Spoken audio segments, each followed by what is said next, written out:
राम कृष्ण हरी, जय जय Ram Krishna Hari. Hello, नमस्कार, स्वागत आहे तुमचं माझ्या नवीन व्लॉगमध्ये। तर आज होती कार्तिकी एकादशी, तर त्यासाठी आम्ही चाललो होतो विठ्ठलवाडीला। तर विठ्ठलवाडी म्हणजे आमच्या इथून जवळच एक गाव आहे, तिथे त्याला विठ्ठलवाडी म्हणतात। तर तिथे पांडुरंगाची मूर्ती आहे, जुनं प्राचीन मंदिर आहे, ते मी तुम्हालाच दाखवणार आहे। तर इथे काही लोक बैलगाडीने चालले आहेत, काही लोक चालत चालले। हे खेडेगाव आहे, शहर नाही आहे। तर इथे डोंगरातून गाव आहे, डोंगरामध्ये बसलेलं। तर तिथे रस्त्याने चालत सगळे चाललेले आहेत आणि इथे गाड्या जातात, पण गर्दी खूप असते। पूर्ण पंचक्रोशीतले लोक या दिवशी इथे विठ्ठलवाडीला, म्हणजे आम्ही प्रति पंढरपूर पण म्हणतो इथे याला। तर प्रत्येक कार्तिकी एकादशीला यांची इथे खूप मोठी जत्रा असते। सगळे पंचक्रोशीतले लोक येतात, पांडुरंगाची सेवा करतात, दर्शन घेतात। इथं थोडं चढ आहे, तर तुम्ही बघू शकता सगळे लोक चाललेले आहेत। वारकरी दिसतील तुम्हाला, आजी आजोबा दिसतील, लहान मुलं दिसतील, सगळे एकदम आनंदी आहेत आणि पांडुरंगाला भेटायला चाललेले आहेत। तर तुम्ही पण माझ्यासोबत चला। ते अगदी वरपर्यंत मंदिरापर्यंत मोठ्या छोट्या गाड्या जातात, पण आता गर्दी असल्यामुळे खाली आपले पोलीस मित्र थांबलेले आहेत आणि त्यांनी गाड्या खालीच पार्क करायला लावल्यात आहे, जेणेकरून सगळ्या लोकांना व्यवस्थित जाते।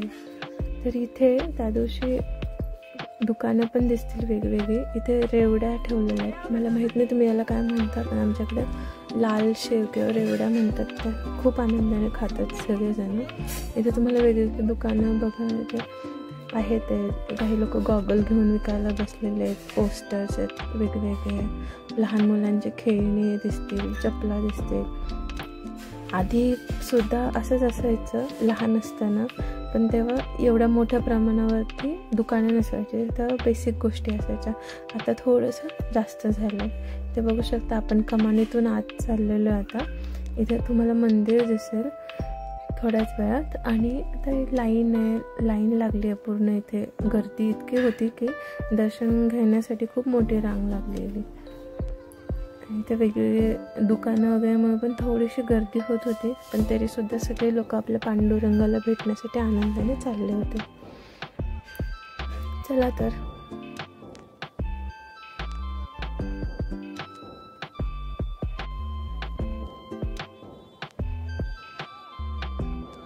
इथूनच लाईन सुरू झाली होती आणि आम्ही सुद्धा मग इथे लाईनीत थांबलो आणि नंतर पुढे बघत होतो की किती वेळ लागेल, काय येईल असा अंदाज घेत होतो। आणि इकडेच बाजूला लहान मुलांना खेळण्यासाठी खूप मोठे मोठे खेळणी आली होती, उड्या मारायला, जम्पिंग जॅक वगैरे बरंच काही काही होतं। त्यामुळे लहान मुलं पण एक्सायटेड होती की आज आपल्याला काय काय करायला भेटेल असं। मोस्टली गाव ठिकाणी इतक्या साऱ्या गोष्टी अवेलेबल नसतात, तर कधीतरीच अशा सगळ्या गोष्टी दिसतात, बघायला भेटतात, करायला भेटतात, त्यामुळे मुलंसुद्धा आनंदी असतात। तुम्ही बघू शकता, हे आहे आपलं मंदिर। मंदिर एकदम प्राचीन आहे, तरी पण त्याला सजवलं होतं, लाईटिंग होती, फुलांची सजावट होती आणि रांगोळी तर इथे अतिशय सुंदर काढलेली होती। तुम्ही बघू शकता, इथे एकदम पांडुरंग आणि रखुमाईची छान अशी रांगोळी काढली आहे। इतकी गर्दी होती की पांडुरंगाचं दिसत सुद्धा नव्हते गाभाऱ्यातून, म्हणजे मुखदर्शन करण्यासाठी सगळे लोक आनंदी होते, भजन गात होते। संध्याकाळी इथे कीर्तनाचा सुद्धा कार्यक्रम होता। चला तर मग आपलं दर्शन झालं आहे, आता आपण निघूयात। तुम्ही आसपासचा परिसर बघून घ्या।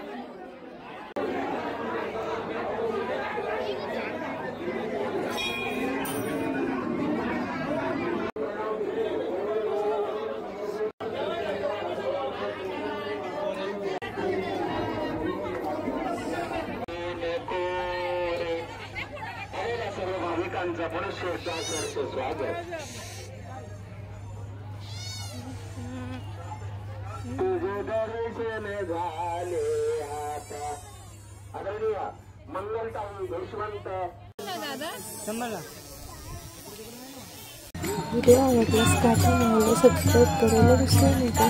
थँक्यू।